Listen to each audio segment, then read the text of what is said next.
ايش بيك؟ ايش بك؟ ولا علوري ايش بيك ولا ما عطر هذا ضيم الموصل بعد ما اريده واني من هسه صرت كردي عربي نازم بكردي بيجها باع الموصل واهلها بس هي في العطر.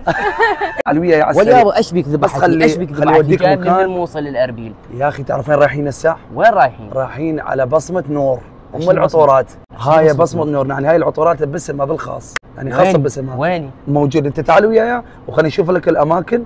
يلا منطقة نمشي. هنا. اللهم صل على محمد. وشنو هذا؟ السلام عليكم. عليكم السلام. شلونكم؟ اهلا وسهلا عزيزي. واليابا نحن من الموصل اي اهلا وصفونا على بصمة نور ام العطورات. بنضرب عطر جاري براس الفرع يشتمه. موجود اكيد. اي نعم. ايدي تشوفين خاطر الله ده. ولي ابويا هذه حد مخيني ورت الله مخيني. الله الله الله عطر الله ثباتيه فول، عطر رجالي. يا أبوي. اي نعم. والله هذا عطر رقم عطر واحد. خاص بالمحل يعني نور مسويته.